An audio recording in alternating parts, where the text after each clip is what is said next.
آج کا میرا موضوع ہے تفریحات اور اخلاقیات۔ اس مختصر مقالے میں 4 نکات پر بحث کی گئی ہے۔ 1، تفریح کی ضرورت۔ 2، اخلاقیات کے معنی۔ 3، دین اسلام کے متعلق اصولی بات۔ 4، تفریح کی رائج شکلوں کا تنقیدی جائزہ۔ تفریح کی ضرورت۔ صحت مند انسانی زندگی کے لیے لازمی ہے۔ یہ فرائض کی ادائیگی کی خواہش اور قوت کو جلا بخشتا ہے، دماغ کے کام کرنے کی صلاحیت کو بحال کرتا ہے، اور یہ مختصر وقفے کے بعد انسان کو دوبارہ اپنے فرض کی ادائیگی کی طرف پوری تازگی کے ساتھ متوجہ کرتا ہے۔ اخلاقیات کے معنی اور اہمیت۔ اخلاقیات دراصل زندگی کے معیار اور منظم اصولوں کو کہا جاتا ہے۔ اسی کے مفہوم میں یہ بات شامل ہے کہ نیکیوں اور بھلائیوں کے اصولوں پر مشتمل ایک نظام ہے جس کی بنا پر کسی فرد یا گروہ کے کردار کی تشکیل ہوتی ہے۔ انسان کے اندر 2 مختلف حیثیتیں پائی جاتی ہیں۔ ایک انسان طبیعی اور حیوانی وجود رکھتا ہے، ان پر وہی قانون نافذ ہوتے ہیں جو دوسری طبیعیات و حیوانات پر نافذ ہوتے ہیں۔ دوسرا انسان اخلاقی وجود رکھتا ہے۔ انسان دوسری مخلوقات سے اس بنا پر مختلف یا ممتاز نہیں قرار پاتا کہ وہ سانس لیتا ہے اور اپنی مادی ضروریات پوری کرتا ہے، بلکہ وہ خصوصیت اس کے اندر پائی جاتی ہے جس کی بنا پر نہ وہ صرف اشرف المخلوقات بلکہ زمین پر اللہ کا خلیفہ قرار پاتا ہے۔ وہ ہے اس کا اخلاقی اختیار اور اخلاقی ذمہ داری کا حامل ہونا۔ اسی جوہر آدمیت یعنی خودداری، پاکیزگی، فیاضی، رحم دلی، انصاف، وسعت قلبی، سچائی، امانت داری، پاس عہد، معقولیت، اعتدال، شائستگی، طہارت و نظافت اور ذہن و نفس کا کنٹرول، اس بنا پر انسان کو وقار اور اعتبار عطا ہوتا ہے۔ جب یہ بات مان لی جائے کہ یہی اصل جوہر آدمیت ہے تو پھر یہ بات بھی ماننا پڑے گی کہ اسی کی بنا پر انسان کے بناؤ اور بگاڑ کا انحصار ہے۔ مادی طاقت اور اخلاقی قوت رکھنے والا گروہ اور انسان دنیا کی امامت کا مستحق ٹھہرتا ہے۔ محض مادی طاقت رکھنے والا گروہ کبھی بھی کامیاب نہیں ہو سکتا۔ وہ زور و جبر کے ذریعے تو مختصر مدت کے لیے طاقت حاصل کر سکتا ہے، لیکن بغیر کسی اسلحہ اور زور بازو کے وہ دلوں کو مسخر کر کے دلوں پر راج نہیں کر سکتا، جو کہ اصل کامیابی ہے۔ دین اسلام کے بارے میں اصولی بات۔ اسلام دین فطرت ہے اور یہ انسان کی فطرت کے عین مطابق واقع ہوا ہے۔ دراصل دین انسان کی فطری خواہشات و جذبات اور پاکیزہ آرزوؤں کو ہی ایڈریس کرتا ہے۔ دین کا مطالعہ دراصل خود اپنی فطرت کا مطالعہ ہے۔ اسلام انسان کی فطری خواہشات و آرزوؤں کو ختم کرنا یا دبانا نہیں چاہتا، بلکہ ان کو محض پاک و صاف کرنا چاہتا ہے۔ اس اصول کو نہیں سمجھنے کی وجہ سے مسلم معاشرہ افراط و تفریط کا شکار ہے۔ ایک گروہ تفریح کی ہر صورت کو کلی طور پر جائز قرار دیتا ہے تو دوسرا گروہ قطعاً حرام۔ تفریح کا تعلق عقل و فکر سے زیادہ احساس و جذبات سے ہے۔ جو بھی موضوع ایسا ہوگا اس میں انتہا پسندی کا پایا جانا عام بات ہے۔ چنانچہ کچھ لوگ یہ سمجھتے ہیں کہ سب کچھ دین اسلام میں چل سکتا ہے، اور کچھ لوگ یہ تصور کرتے ہیں کہ یہ صرف زہد و عبادت اور کام کرنے والوں کا معاشرہ ہے جہاں ہنسنے، مسکرانے، کھیل کود اور فرحت و شادمانی کی کوئی گنجائش نہیں۔ حالانکہ اسلام مکمل ضابطہ حیات ہونے کی بنا پر جسم، روح اور عقل غرض انسانی وجود کے ہر پہلو کو ایڈریس کرتا ہے، اور یہ مطالبہ کرتا ہے کہ اخلاقی دائرے میں رہتے ہوئے انہیں غذا فراہم کی جائے۔ اللہ اپنے بندوں کی صفت بیان کرتے ہوئے سورہ الفرقان میں فرماتا ہے، جو خرچ کرتے ہیں تو فضول خرچی نہیں کرتے اور نہ بخل کرتے ہیں بلکہ اعتدال پر قائم رہتے ہیں۔ مومنین کا یہ اخلاقی رویہ صرف مالی معاملات میں نہیں بلکہ زندگی کے ہر معاملے میں یہ اخلاقی بنیاد ہے۔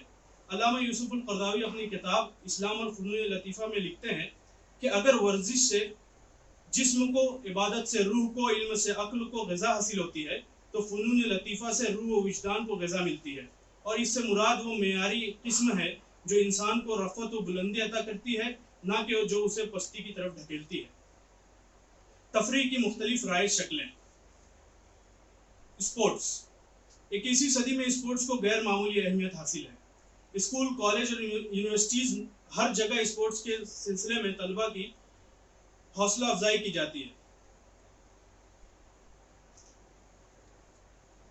اچھے کھلاڑیوں کو نوجوان رول ماڈل تسلیم کرتے ہیں، بڑے پیمانے پر ان کے طریقے زندگی کا اثر قبول کیا جاتا ہے۔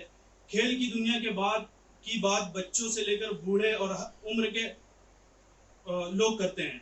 ہر سال کروڑوں بچے اس میں حصہ لیتے ہیں، کھلاڑی بننے کا خواب اپنی آنکھوں میں سجاتے ہیں، لاکھوں کوچز کا اپائنٹمنٹ ہر سال کیا جاتا ہے۔ کھیل کود صرف ذریعہ تفریح نہیں بلکہ آج غیر معمولی انڈسٹری کی شکل اختیار کر گیا ہے۔ سالانہ تقریباً $500 بلین کا کاروبار اسپورٹ انڈسٹری کرتی ہے۔ جیسے جیسے کھیل کود کاروبار کی شکل اختیار کرتا گیا، اس میں دھوکہ بازی، فریب اور جرائم کی شرح میں تیزی سے اضافہ ہوتا گیا۔ اسپورٹس انڈسٹری گھوٹالے، اسکینڈل اور نشہ آوری کا بڑا مرکز بن گئی۔ حالت یہاں تک پہنچی کہ اب کسی کھلاڑی کا تشدد، نشہ اور اس جیسی غیر اخلاقی واقعات میں ملوث ہونا ایک عام سی بات بن گئی۔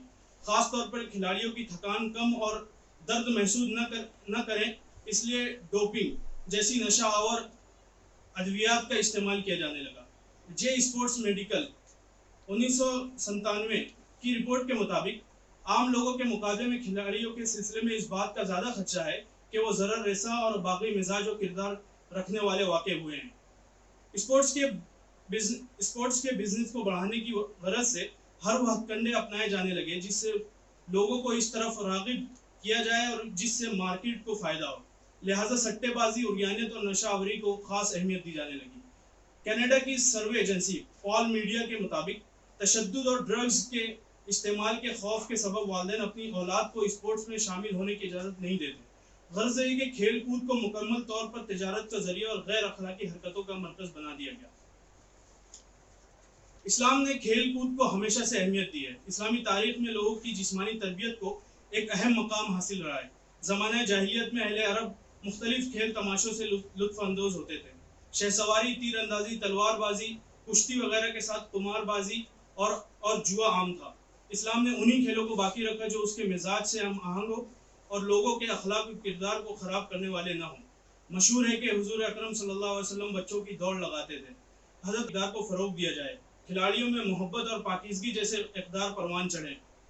اس اجتماعیت میں بھائی چارہ، عزت و احترام، ہمدردی، ایمانداری، شفافیت اور خیرخواہی کے جذبات پروان چڑھیں۔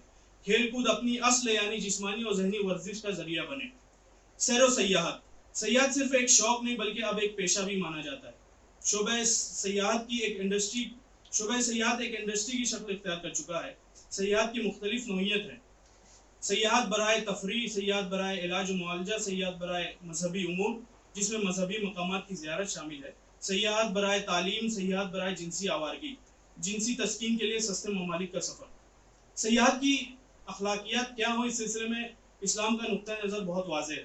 قرآن کریم نے سیاحت پر لوگوں کو ابھارا ہے، کہا ہے کہ زمینوں پر گھومو پھرو اور قوموں کی زندگی کا مشاہدہ کرو اور سبق حاصل کرو۔ قرآن نے مومنین کی ایک صفت السائحون بتائی ہے۔ اب سوال یہ ہے کہ سیاحت برائے تفریح کے سلسلے میں اخلاقی ضابطے کیا ہیں؟ نمبر 1، واضح مقصد۔ سیاحت کا مقصد سیکھ حاصل کرنا ہے۔ قرآن کہتا ہے کہ زمین میں گھومو اور دیکھو کہ تمہارے سے پہلے لوگوں کے ساتھ کیا کچھ پیش آیا۔ سیاحت کا مقصد تفریح محض اور وقت کا ضیاع نہیں ہے بلکہ کائنات کا مطالعہ، انسانی سماج کے عادت و اطوار، طریقے اور خیالات و افکار اور ان کی تاریخ کا مطالعہ مقصود ہے۔ دوسرا، انتخاب۔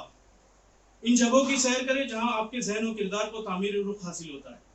ایسی جگہ کا انتخاب کرنا جہاں فحاشی، بے حیائی اور غیر اخلاقی عادات و اطوار کا بازار گرم ہو، شخصیت و کردار کے لیے انتہائی مہلک ہے۔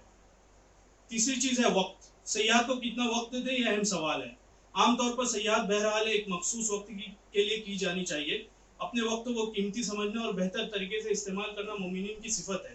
اپنی آئلی اور سماجی ذمہ داریاں بہرحال بنیادی حیثیت رکھتی ہیں، ان سے غفلت کسی بھی طرح قابل قبول نہیں ہو سکتی۔ چوتھی چیز ہے خرچ۔ سیاحت اگر ایک شوق ہے تو اس پر اتنا ہی خرچ کیا جانا چاہیے جو فضول خرچی کے زمرے میں نہ آئے۔ بہر صورت فضول خرچی قابل مذمت ہے۔ سیاحت میں خرچ کا خصوصی خیال رکھنا ایک مہارت بھی ہے اور ضرورت بھی۔ پانچویں چیز ہے رفاقت۔ رفاقت کا آدمی کی زندگی پر گہرا اثر پڑتا ہے۔ اچھے رفقا کی میت سفر کے مزہ کو دوبالا بھی کرتی ہے اور مقصد سیاحت کے حصول میں بڑی مددگار بھی ثابت ہوتی ہے۔ ایسے لوگوں کا انتخاب کریں جو بہترین جمالیاتی حس، ذوق اور سیکھنے کا شوق رکھتے ہوں۔ گروپ میں سیاحت کے لیے جو لوگ نکلتے ہیں انہیں خیرخواہی اور بے لوثی کے جذبات سے سرشار ہونا چاہیے۔ اس بات کا خصوصی خیال رکھا جانا چاہیے کہ کسی کو تکلیف نہ پہنچے۔ تیسری چیز ہے تقریبات۔ اس کے ذریعے سے آدمی خوشی کو بھرپور طریقے سے محسوس کر پاتا ہے، زندگی کی اکتاہٹ اور بوریت کو دور کرتا ہے، رشتہ داریوں اور تعلقات میں تازگی پیدا کرتا ہے اور اپنائیت اور قربت میں اضافہ ہوتا ہے۔ اجتماعی طور پر خوشی منانا اور تقریبات کا نظم کرنا سماجی زندگی کا نمایاں پہلو ہے۔ تاریخی اور جغرافیائی لحاظ سے مختلف سماج میں الگ الگ تقریبات منائی جاتی ہیں۔ ان میں سالگرہ، پیدائش اور شادی، رشتہ داروں کی آمد، گھر کے بزرگوں کے اعزاز میں کی جانے والی تقریبات، مشاعرہ، سیمینار اور کتاب دیوان کا رسم اجرا وغیرہ شامل ہے۔ تقریبات منانے کی اخلاقی حدود کا خیال رکھنے سے زندگی میں اعتدال بھی قائم رہتا ہے اور سماجی زندگی خوشگوار ہوتی ہے۔ تقریبات کی اخلاقیات کیا ہیں، اس سلسلے میں چند اشارات کافی ہوں گے۔ اصولی بات یہ ہے کہ خوشی کے جذبات جذبہ شکر اور جذبہ بندگی کو پروان چڑھاتے ہیں۔ اس سے اگر برائی اور گناہ کے جذبات پروان چڑھتے ہیں تو یہ قابل گرفت ہے۔ تقریبات میں فضول خرچی کا عام چلن ہے۔ قرآن کریم میں ایسے لوگوں کو شیطان کا بھائی قرار دیا گیا ہے۔ تقریبات مختصر اور مناسب خرچ کے ساتھ منانا قابل تقلید عمل ہے۔ تقریبات خوشی اور محبت جیسے پاکیزہ جذبات کے اظہار کا ذریعہ ہیں۔ اس میں ریاکاری، دکھاوا کی کوئی گنجائش نہیں۔ تقریبات میں سماجی اونچ نیچ یعنی خاص طبقے کے لوگوں کو مدعو کرنا یا ان کے لیے خصوصی انتظامات کرنا قابل اصلاح چیزیں ہیں۔ تقریبات کی وجہ معقول ہو، ایسا نہ ہو کہ تقریبات کی کثرت ہو جائے اور وہ سماج پر بوجھ بن جائے۔ تقریبات میں اللہ اور بندے دونوں کے حقوق ادا کرنا ضروری ہے، لہذا نماز اور دوسرے فرائض کی پابندی اول ترجیح ہونی چاہیے۔ تحائف کا لین دین دلوں میں وسعت و کشادگی پیدا کرتا ہے، لیکن تحائف پیش کرنا مجبوری اور بوجھ بننے نہ پائے۔ تقریبات میں بڑوں کا احترام اور بچوں کا خیال رکھنا اور اختلاط مرد و زن کی کوئی گنجائش نہیں ہوتی۔ تقریبات منانے کے سلسلے میں اطراف کے احوال کا خصوصی لحاظ ضروری ہے۔ پڑوسی غم و الم سے دوچار ہو، محلہ کسی حادثے سے گزر رہا ہو، سماج میں غربت عام ہو، ان حالات میں ہمارا تقریبات کرنا بالکل غیر اخلاقی اور قابل گرفت عمل ہے۔ ویڈیو گیم انڈسٹری آج کے دور میں تفریحات و اخلاقیات کے موضوع پر قلم اٹھاتے ہوئے اگر نوجوان میں تفریح کے نام پر بڑے پیمانے پر رائج ویڈیو گیمز کا ذکر نہ کیا جائے تو اس موضوع کے ساتھ سب سے بڑی ناانصافی ہوگی۔ موبائل اور کمپیوٹر کا چلن عام ہونے کی وجہ سے گھر گھر میں بچوں اور نوجوانوں کا دلچسپ ترین مشغلہ ویڈیو گیم ہے۔ ویڈیو گیم کے کئی فوائد بیان کیے جاتے ہیں، جیسے ویڈیو گیم گروپس میں کھیلا جاتا ہے جس سے باہمی موافقت اور اجتماعی کاموں کا شعور پروان چڑھتا ہے، مسائل کو حل کرنے کی صلاحیت پیدا ہوتی ہے، قوت یادداشت میں اضافہ ہوتا ہے وغیرہ۔ ویڈیو گیم انڈسٹری سالانہ تقریباً $135 بلین کا بڑا کاروبار کر رہی ہے۔ Medical news today website کے مطابق ہر ہفتے میں 3 بلین گھنٹہ لوگ اسکرین پر گزارتے ہیں۔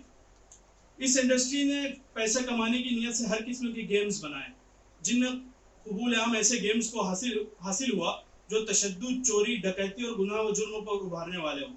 ان ویڈیو گیمز نے نوجوانوں کے ذہن اور ان کے عادات پر گہرا اثر ڈالا۔ Medical news today website نے بھی یہ بھی بتایا کہ نوجوان اس کے عادی ہو جاتے ہیں، جسے انٹرنیٹ گیمنگ ڈس آرڈر کہا جاتا ہے۔ ویڈیو گیم بچوں اور نوجوانوں پر ایسا گہرا اثر ڈالتے ہیں کہ جس کے نتیجے میں سماجی زندگیاں مختصر یا ختم ہو جاتی ہیں۔ مختلف نفسیاتی بیماریاں جڑ پکڑ لیتی ہیں۔ گیم میں موجود کیریکٹر کے عادات و اطوار سے انسان انسپائر ہوتا ہے اور تشدد، ڈکیتی جیسے سنگین جرائم کو فن یعنی تفریح اور مزاح کے طور پر صرف سمجھتا ہے۔ ویڈیو گیمز کے عادی لوگ ڈپریشن جیسے مینٹل ہیلتھ ڈس آرڈر کے شکار بآسانی ہو جاتے ہیں۔ ویڈیو گیمز ہی نہیں بلکہ تمام ذریعے تفریح کے سلسلے میں 2 بنیادی اصول واضح ہونا چاہیے۔ اصول نمبر 1، تفریح بہرحال تفریح ہے۔ تفریح کا مقصد ریفریشمنٹ اور تازگی ہے۔ اگر انٹرٹینمنٹ زندگی کا اصل محور و مرکز بن جائے اور انسان کے عادات و اطوار پر اس طرح اثر انداز ہو کہ حسن اخلاق اور اخلاق رذیلہ کی تفریق مٹ جائے، کسی بھی صورت اس کا جواز نہیں نکالا جا سکتا۔ اصول نمبر 2، تفریحات میں جو چیز شخصیت پر مثبت اثر ڈالتی ہے اور عام زندگی کو خوبصورت بناتی ہے اور جوہر آدمیت کو پروان چڑھاتی ہو، وہ قابل قبول ہے۔ رہی وہ چیزیں جو انسان پر منفی اثرات مرتب کرے اور انسان کو اپنی ذمہ داریوں سے غافل کر دے، غیر اخلاقی اور مذموم قرار پائے گی۔ تفریح و اخلاقیات کے متعلق یہ محض اشارے ہیں۔ اس مقالے کو لکھتے ہوئے یہ احساس ہوا کہ اس موضوع پر نئی نسل ان جیسے پریکٹیکل مسائل پر جو انٹرٹینمنٹ کی دیوانی ہے، بہت کم لکھا گیا ہے۔ انٹرنیٹ اور ٹیکنالوجی کے دور میں غیر اخلاقی مواد کو نظریاتی جواز بھی فراہم کر دیا گیا، جس نے نئی نسلوں کو بربادی کے دہانے پر لا کھڑا کیا ہے۔ ضرورت اس بات کی ہے کہ اخلاق کے فروغ کی تحریک تیز تر ہو اور نئی نسل کی کردار سازی کا بیش قیمتی کام انجام دینے کی فکر کی جائے۔ ربنا آتنا فی الدنیا حسنہ وفی الآخرۃ حسنۃ وقنا عذاب النار۔ آمین۔ والسلام علیکم ورحمۃ اللہ۔